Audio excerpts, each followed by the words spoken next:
어느 날 저녁 낯선 번호로 전화 한 통이 걸려왔다. 엄마 나야 큰일 났어. 사고가 나서 경찰서에 있어. 분명 아들이었다. 떨리는 목소리, 숨가쁜 말투. 영수는 심장이 철렁 내려앉았다. 어떡하니 다쳤니? 어디야? 엄마 나 대신 변호사님이 전화 드릴 거야. 빨리 돈 좀 보내줘야 돼. 이후 이어진 변호사의 차분한 목소리. 계좌번호와 송금액을 불러주며 시간이 급하다고 재촉했다. 그 순간 영수는 아무 의심 없이 평생 모은 퇴직금과 저축을 한꺼번에 송금했다. 다음 날 아들 민수가 전화를 걸어왔다. 엄마 나 어제 출장 갔잖아. 근데 왜 그렇게 늦은 시간에 돈을 보내셨어? 순간 영수는 손에 들린 휴대폰이 떨어질 뻔했다. 뭐라고? 내가 어제 전화한 게 아니야? 잠시의 침묵 뒤 영수는 무너졌다. 순천 외곽 낮은 산 아래 자리한 붉은 지붕의 단층집, 봄볕이 마당 가득 번졌습니다. 영순 씨는 분홍 고무 장갑을 낀 채 화분에 물을 주고 있었습니다. 그녀의 일상은 단조로웠습니다. 아침엔 밥을 짓고, 점심엔 마을회관에서 친구들과 담소를 나누고, 저녁이 되면 정원에 앉아 라디오를 들었습니다. 올해로 67, 영순 씨는 순천 북쪽의 작은 시골 학교에서 30해 넘게 아이들을 가르쳤습니다. 선생님은 참 꼼꼼하세요. 동료 교사들이 그렇게 말하면 그녀는 미소만 지었습니다. 사실 영순 씨에게 꼼꼼함은 성격이라기보다 책임감이었습니다. 퇴직 후 그녀는 남편 정수 씨와 함께 시골집으로 내려왔습니다. 남편은 조용한 사람이었습니다. 부부는 말이 많지 않았습니다. 내일은 읍내 나가야겠어요. 약이 다 떨어졌네요. 그래요, 오후에 버스 타고 갑시다.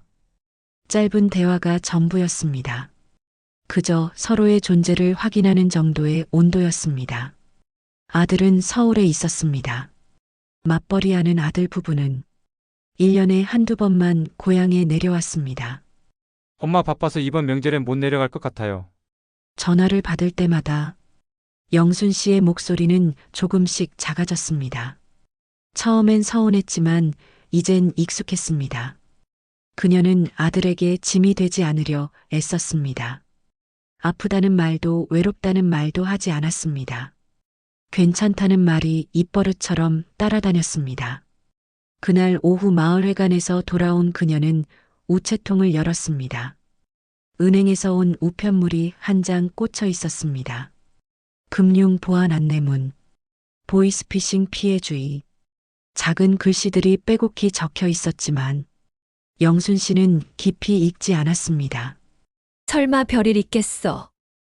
그저 지나치는 문장처럼 접어두었습니다. 저녁이 되어 남편은 신문을 읽고 영순 씨는 안방에서 라디오를 들었습니다. 사연 코너에서는 외로운 노년의 친구라는 주제가 흘러나왔습니다. 요즘은 전화 한 통이 사람을 살린다네요. DJ의 말에 그녀는 웃었습니다. 그렇지 매일 전화를 기다리는 사람은 애간장이 다 타지. 밤이 깊었습니다.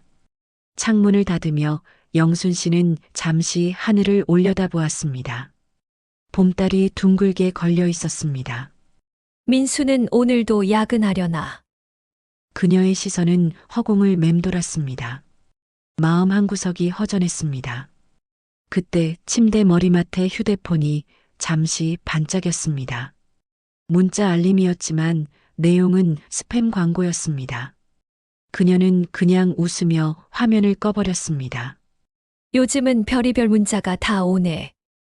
영순 씨는 앞으로 벌어질 일도 모른 채 라디오 소리에 귀를 기울이고 있었습니다. 세상엔 좋은 사람도 많습니다. 하지만 낯선 친절은 한 번쯤 의심하세요. DJ의 마지막 멘트가 방 안에 잔잔히 울려 퍼졌습니다. 그녀는 그 말을 흘려들었습니다. 그저 좋은 말이라고만 생각했지요. 내일은 민수한테 전화해봐야겠네. 그녀는 몰랐습니다. 그 전화가 자신의 인생을 송두리째 바꿔놓게 될 것이라는 걸. 아침 햇살이 부엌 창문을 타고 들어왔습니다. 남편 정수 씨는 신문을 펼쳐들고 조용히 커피를 마셨습니다. 오늘 읍내 나갈 거지? 네, 은행도 들러야겠어요. 평소와 다를 것 없는 아침이었습니다. 둘은 묵묵히 밥을 먹고 버스 정류장으로 향했습니다. 읍내는 장날이었습니다. 사람들 사이로 봄나물 냄새가 흘렀습니다. 영순 씨는 생선 한 마리와 봄동 몇 포기를 샀습니다. 그리고 은행 창구에 들러 적금 만기 서류를 처리했습니다. 퇴직금 일부는 그대로 두시고 일부는 통장에 옮겨드릴게요. 직원의 설명에 그녀는 고개를 끄덕였습니다. 네, 그렇게 해주세요. 그녀의 통장에는 여전히 평생의 노력이 담겨 있었습니다. 젊을 때부터 모은 월급, 교사 시절의 보너스, 남편과 함께 아껴 쓴 생활비의 잔액들. 그것은 돈이 아니라 세월이었습니다. 버스를 타고 돌아오던 길에 휴대폰이 울렸습니다. 낯선 번호였습니다. 여보세요? 어머니 저예요. 아들 민수의 목소리였습니다. 민수야, 무슨 일이야? 목소리가 왜 그래? 엄마 사고가 났어요. 회사 차를 몰다가 접촉사고가 났는데 상대편 운전자가 크게 다쳤대요. 목소리는 떨리고 있었습니다. 뒤에서 웅성거리는 소리도 들렸습니다. 너 다친 건 아니지? 괜찮아요. 근데 경찰서에 있어서 지금 변호사님 바꿔드릴게요. 잠시 정적이 흐른 뒤 낯선 중년 남자의 목소리가 이어졌습니다.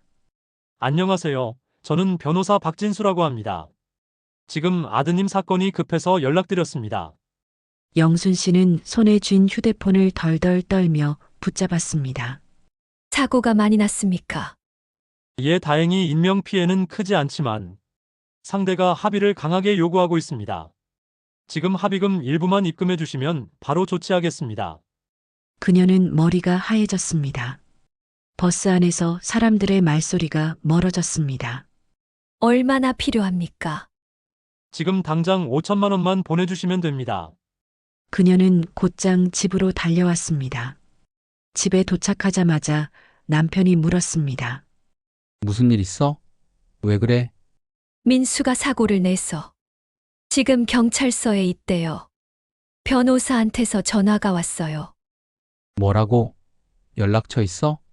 이 번호요. 남편은 휴대폰을 받아들더니 전화를 걸었습니다. 그러나 통화는 연결되지 않았습니다. 이거 혹시 이상한 전화 아니야? 요즘 보이스피싱 많잖아. 아니에요. 목소리가 분명 민수였어요. 남편은 한숨을 쉬며 말했습니다. 그래도 함부로 돈은 보내면 안 돼. 일단 민수한테 직접 전화해봐. 그녀는 번호를 눌렀습니다. 하지만 통화는 연결되지 않았습니다. 전원이 꺼져 있다는데요. 불안이 커졌습니다. 내가 엄마인데 내 아들 목소리를 모를 리가 있나. 그녀는 조용히 통장을 꺼내 들었습니다. 그동안 열심히 모은 돈 아들에게 물려줄 전 재산. 은행 앱을 열었습니다. 이체하기 버튼이 눈에 들어왔습니다. 그때 부엌에서 남편의 발소리가 들렸습니다. 여보, 당신 뭐 해? 그냥 민수 일 때문에 확인 좀 하려고요. 내일 아침에 은행 가서 직접 물어봅시다. 영순 씨는 그제야 손가락을 멈췄습니다. 그래요. 내일 가보죠. 남편은 안도하듯 고개를 끄덕였습니다. 밤이 깊었습니다. 잠들지 못한 그녀는 휴대폰을 쥐고 있었습니다. 그때 또다시 전화가 울렸습니다. 어머니 왜 아직 안 보내셨어요? 저 지금 너무 급해요. 이번엔 울먹이는 소리였습니다. 민수야, 정말 너니? 엄마 제발 부탁이에요. 숨이 막혔습니다. 남편이 방문을 열었습니다. 누구야? 민수예요. 폰 줘봐. 그녀는 반사적으로 몸을 돌렸습니다. 안 돼요. 지금 통화 중이에요. 남편의 눈빛이 차가워졌습니다. 이상한 전화 같으니까 끊어. 아니에요. 당신은 몰라요. 이건 우리 아들 목소리라니까요. 잠시의 정적. 남편은 천천히 고개를 숙였습니다. 좋아. 그럼 내일 아침까지 기다려봅시다. 그래도 똑같이 말하면 그때 돈 보내요. 그녀는 아무 대답도 하지 못했습니다. 전화는 이미 끊겨 있었습니다. 밤새 잠들지 못했습니다. 라디오에서 들리던 멘트가 문득 떠올랐습니다. 낯선 친절에는 한 번쯤 의심하세요. 그녀는 이불 속에서 중얼거렸습니다. 그 목소리가 낯선 건지, 익숙한 건지, 이제 모르겠어. 창밖으로 새벽빛이 스며들었습니다. 그녀는 눈을 감았습니다. 한숨처럼 낮은 목소리가 흘렀습니다. 내가 직접 확인해야겠어. 내 아들을 내가 지켜야 하니까. 그녀의 결심은 단단했습니다. 그러나 그 결심이 더 깊은 함정으로 이어질 줄은 그 누구도 몰랐습니다. 새벽 공기가 차가웠습니다. 창문에 맺힌 물방울이 흘러내렸습니다. 영순 씨는 밤새 한숨도 자지 못했습니다. 휴대폰 화면엔 부재중 통화 3통이 찍혀 있었습니다. 모두 같은 번호였습니다. 남편은 깊은 잠에 빠져 있었습니다. 아침이 되자 영순 씨는 외투를 챙겨 입었습니다. 은행에 잠깐 다녀올게요. 같이 가. 아니에요. 금방 다녀올 일이라서요. 문을 나서며 그녀는 뒤돌아봤습니다. 남편은 식탁 위에 신문을 읽는 척했지만 손끝이 미세하게 떨리고 있었습니다. 그녀는 아무 말 없이 현관문을 닫았습니다. 버스 안 창문 너머로 봄 안개가 피어올랐습니다. 휴대폰이 다시 울렸습니다. 어머니 지금이라도 늦지 않았어요. 빨리 입금해 주세요. 상대 변호사가 합의 포기한다고 해요. 그녀는 입술을 깨물었습니다. 그래, 지금 가고 있어. 목소리가 작게 떨렸습니다. 은행 앞에 도착하자 손이 식은땀으로 젖었습니다. 창구 직원이 미소를 지었습니다. 어서 오세요. 어떤 업무 도와드릴까요? 이체 좀 하려고요. 그녀는 조심스레 메모지에 적어둔 계좌번호를 건넸습니다. 직원은 확인하더니 잠시 모니터를 들여다봤습니다. 금액이 꽤 큰데요. 혹시 보이스피싱 아니신가요? 그녀는 손사래를 쳤습니다. 아들이 사고를 내서 변호사님께 드려야 해요. 직원은 잠시 머뭇거렸습니다.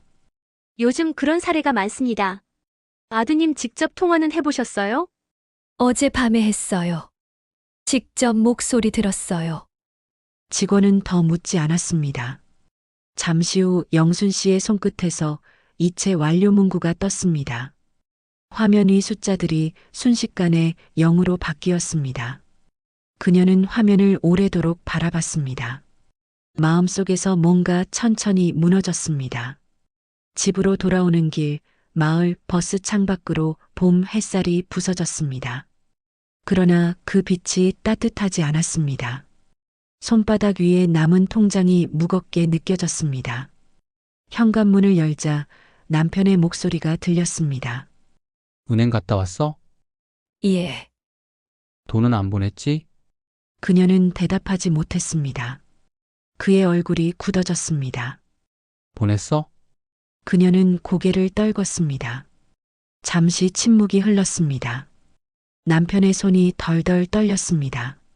얼마나 보냈어? 다 전부요. 그의 얼굴이 하얗게 질렸습니다. 신문이 바닥에 떨어졌습니다. 그게 무슨 말이야. 평생 모은 돈인데. 그 사람 말이 너무 급하다고 민수가 다칠까봐. 이런. 아무래도 사기인 것 같은데 얼른 경찰에 신고해야겠어. 남편의 목소리가 떨렸습니다. 영순 씨는 의자에 주저앉았습니다. 눈물이 흘렀습니다. 남편은 말없이 손수건을 건넸습니다. 그의 얼굴엔 분노보다 걱정이 더 짙게 묻어 있었습니다. 그날 오후 부부는 경찰서를 찾았습니다. 순천경찰서 사이버수사대는 이미 여러 신고를 받고 있었습니다. 비슷한 수법이 많습니다. 아드님 목소리까지 도용당한 겁니다. 담당 형사의 말에 그녀는 허공을 바라봤습니다. 도용이라니요, 목소리까지요. 예, 인공지능 기술로 실제 목소리를 흉내냅니다. 그녀의 손끝이 떨렸습니다. 계좌 추적 들어가겠습니다. 일부라도 회수 가능성은 있습니다. 그녀는 고개를 끄덕였습니다. 부탁드립니다. 집으로 돌아오는 길, 하늘이 잿빛으로 물들었습니다. 집 앞에서 멈춘 그는 조용히 말했습니다. 당신 잘못이 아니야. 누구든 실수할 수 있어. 그녀는 고개를 들지 못했습니다. 그래도 제가 너무 어리석었어요. 지나간 일은 잊어버려요. 앞으로 조심하면 되지. 그날 밤 그녀는 방 한가운데 앉아 있었습니다. 휴대폰이 책상 위에 놓여 있었습니다. 그녀는 조심스레 화면을 켰습니다. 아들 민수 이름이 떠 있는 연락처를 한참 바라봤습니다. 통화 버튼을 누를까 말까 망설였습니다. 결국 그녀는 전화를 걸었습니다. 엄마, 왜 이렇게 이른 시간에? 아들의 목소리가 들렸습니다. 그녀는 한참 후 겨우 입을 열었습니다. 민수야, 엄마가 미안해. 왜요? 무슨 일 있었어요? 엄마가 조금 바보 같았어. 전화기 너머에서 걱정스러운 숨소리가 들렸습니다. 내일 바로 내려갈게요. 그녀는 고개를 저었습니다. 아니야, 괜찮다. 전화를 끊은 뒤 그녀는 천천히 일어났습니다. 창밖엔 희미한 새벽빛이 비치고 있었습니다. 이대로 주저앉으면 안 돼. 그녀는 조용히 중얼거렸습니다. 혼잣말이었지만 그 말은 결심처럼 단단했습니다. 그 마음 속에는 다시 시작하려는 작고 단단한 불빛이 피어나고 있었습니다. 봄비가 내렸습니다. 마당의 흙길에 물이 고이고 장독대 위로 빗방울이 떨어졌습니다. 영순 씨는 창가에 서서 조용히 그 빗소리를 들었습니다. 모든 것을 잃은 그날 이후 처음으로 빗소리가 위로처럼 느껴졌습니다. 며칠 뒤 아들 민수가 내려왔습니다. 오랜만에 본 아들의 얼굴은 피곤해 보였지만 눈빛만큼은 따뜻했습니다. 엄마 많이 놀랐죠? 이렇게 와줘서 고맙다. 그동안 쌓였던 거리감이 빗물처럼 조금씩 씻겨 내려갔습니다. 다음 날 아침 민수는 노트북을 들고 거실로 나왔습니다. 엄마, 오늘부터 같이 공부해요. 공부. 보이스피싱 예방 교육이요. 경찰청 사이트에서 자료 찾았어요. 화면에는 노년층 금융사기 예방 가이드라는 제목이 떠 있었습니다. 글씨가 작아 잘 보이지 않았지만 아들이 옆에서 하나씩 설명했습니다. 이건 스미싱이에요. 문자로 속이는 거고. 이건 메신저 피싱. 가족 사칭하는 거예요. 그녀는 조심스럽게 화면을 들여다보았습니다. 이렇게 많아? 요즘은 목소리까지 흉내내요. 그래서 낯선 전화는 절대 믿으면 안 돼요. 그렇구나. 민수는 미소 지었습니다. 그날 오후 영순 씨는 읍내 주민자치센터를 찾았습니다. 시니어 디지털 교실이라는 팻말이 붙어 있었습니다. 안에는 또래 어르신들이 노트북과 스마트폰을 배우고 있었습니다. 어서 오세요. 처음 오셨죠? 강사가 밝게 인사했습니다. 네. 저도 좀 배워보려고요. 그녀는 의자에 앉아 천천히 스마트폰 화면을 눌러봤습니다. 메시지 보내는 법, 번호 저장하는 법, 영상 통화 여는 법. 하나하나 배울 때마다 손끝이 떨렸지만 마음은 조금씩 가벼워졌습니다. 쉬는 시간에 옆자리 할머니가 말을 걸었습니다. 저도 얼마 전에 당했어요. 나도 속을 줄 몰랐지. 누구나 당할 수 있어요. 앞으로가 중요하죠. 서로의 눈빛 속에는 부끄러움보다 안도감이 먼저였습니다. 며칠이 지나자 그녀는 스마트폰을 제법 능숙하게 다루게 되었습니다. 영상통화로 아들과 손녀 얼굴을 보고 은행 앱의 안전 인증 기능도 설정했습니다. 남편은 그런 그녀를 바라보며 조용히 웃었습니다. 당신 요즘 제법 전문가 같아. 이제 다시는 속지 않을 거예요. 영순 씨는 잠시 남편을 바라보다가 조용히 말했습니다. 그날 당신한테 화냈던 거 미안해요. 그땐 정신이 없었어요. 남편은 고개를 저었습니다. 나도 미안해. 더 따뜻하게 말했어야 했는데. 며칠 뒤 경찰서에서 연락이 왔습니다. 피해금 일부가 환급될 수 있다는 소식이었습니다. 전액은 아니지만 일부가 돌아올 겁니다. 형사의 말에 그녀는 눈시울을 붉혔습니다. 그것만으로도 고맙습니다. 경찰서를 나오는 길에 민수가 물었습니다. 엄마 이제 좀 괜찮아요. 응, 이제야 숨 좀 쉬겠어. 다행이에요. 그녀는 하늘을 올려다봤습니다. 흰 구름이 천천히 흘렀습니다. 이제는 돈보다 소중한 걸 알겠어. 가족이 옆에 있다는 게 그게 제일 큰 재산이지. 집에 돌아오자 마을 방송이 흘러나왔습니다. 다음 주부터 시청에서 보이스피싱 예방 캠페인을 진행합니다. 그녀는 잠시 생각하더니 남편에게 말했습니다. 나 거기 가서 도와볼까 해요. 당신이? 예. 내가 겪어봤으니까 다른 사람은 겪지 않게 도와야지요. 남편은 고개를 끄덕였습니다. 그래. 좋은 생각이야.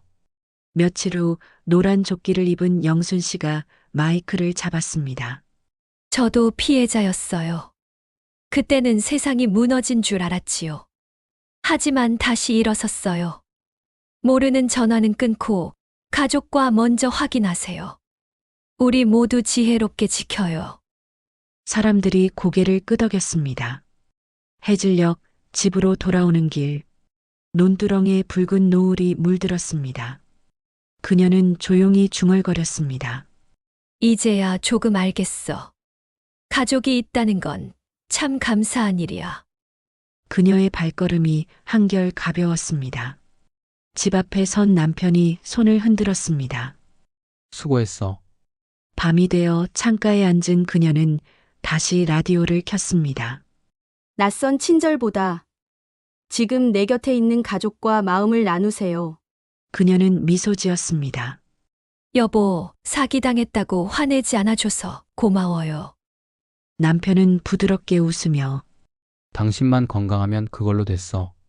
창밖에는 달빛이 환했습니다. 그녀는 커튼을 걷고 창문을 열었습니다. 봄바람이 부드럽게 방 안으로 스며들었습니다. 모든 게 여전히 변함없지만 세상은 조금 달라 보였습니다. 그녀의 얼굴에는 잔잔한 미소가 번졌습니다. 햇살이 따뜻했습니다. 아침 공기가 부드럽게 집 안으로 스며들었습니다. 영순 씨는 부엌 창문을 열고 새소리를 들었습니다. 귓가에 익숙한 봄 냄새가 밀려왔습니다. 지난 겨울의 어둠은 이제 희미한 기억이었습니다. 식탁 위에는 노란 메모지가 붙어 있었습니다. 엄마 점심에 유진이 데리고 갈게요. 민수의 글씨였습니다. 그녀는 살짝 웃었습니다. 이제 하루의 시작이 더 이상 두렵지 않았습니다. 점심 무렵 현관문이 열렸습니다. 할머니, 손녀 유진이가 밝은 목소리로 달려들었습니다. 영순 씨는 그 작은 품을 꼭 안았습니다. 아이고, 우리 유진이 많이 컸네. 아이의 순진한 얼굴을 보며 마음이 따뜻해졌습니다. 식탁에는 김치찌개 냄새가 퍼졌습니다. 아들은 장작불처럼 따뜻한 눈빛으로 어머니를 바라보았습니다.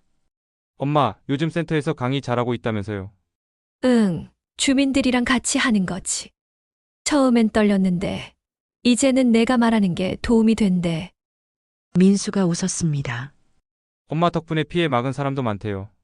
경찰에서도 감사 인사 전해드리래요. 그래. 아이고, 부끄럽네.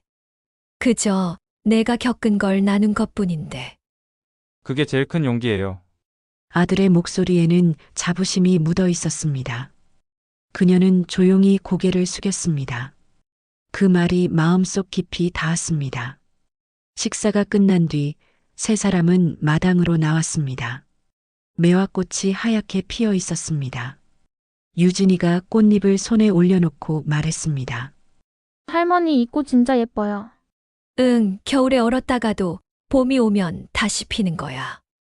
사람도 그렇단다. 사람도요?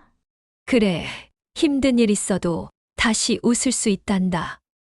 그녀의 말은 유진이에게 그리고 자신에게 하는 말이기도 했습니다. 작년 겨울 차가운 전화기 앞에서 울던 자신이 지금은 봄볕 속에 서 있었습니다. 며칠 뒤 읍사무소 앞에서 열린 시니어 금융안전 캠페인. 영순 씨는 노란 조끼를 입고 안내 테이블에 서 있었습니다.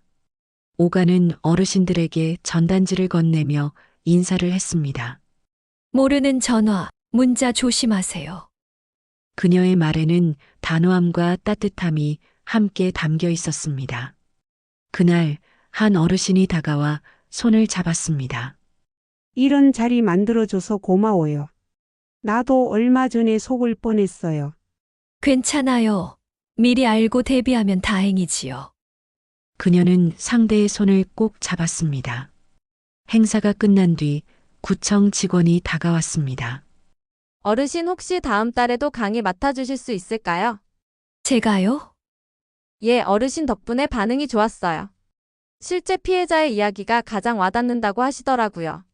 제가 도움이 된다면 예, 하겠습니다. 감사합니다. 앞으로도 함께해요. 사람들이 흩어지고 햇살이 잔잔히 비쳤습니다. 그녀는 하늘을 바라봤습니다. 언젠가 무너졌던 세상은 이렇게 천천히 다시 세워지고 있었습니다. 집으로 돌아온 그녀는 통장을 꺼냈습니다. 이제 잔액은 많지 않았지만 마음은 평안했습니다. 옆에는 새로 만든 디지털 교육 봉사 명단이 놓여 있었습니다. 남편이 부엌에서 차를 내오며 말했습니다. 당신 요즘 표정이 많이 달라졌어. 그래요? 응, 예전엔 세상 걱정이 얼굴에 다 보였는데 지금은 편안해 보이는구만. 그녀는 차잔을 받으며 미소 지었습니다. 이제는 괜찮아요. 다 지나갔으니까요. 밤이 되자 손녀 유진이 보낸 음성 메시지가 도착했습니다. 할머니 오늘 이야기 너무 좋았어요. 나중에 나도 할머니처럼 사람 도와줄래요. 그녀는 눈을 감고 천천히 들었습니다. 아이의 목소리가 고요한 방안을 채웠습니다. 그 작은 목소리가 지난날의 상처를 다 덮어주는 듯 했습니다. 그래, 유진아 너는 꼭 그렇게 잘하거라. 창밖에는 별빛이 반짝였습니다. 그녀는 조용히 커튼을 걷고 달을 바라보았습니다. 그 옛날 통장 잔액이 영원이 되었던 그날이 떠올랐습니다. 하지만 지금은 마음이 감사함으로 가득했습니다. 그녀는 속삭이듯 말했습니다. 잃은 게 끝이 아니었어. 그때 무너졌지만 가족 덕분에 다시 일어설 수 있었어. 바람이 창틈으로 스며들며 커튼을 흔들었습니다. 그녀는 조용히 웃었습니다. 내 인생의 봄은 이제부터다. 세상은 다시 따뜻했습니다.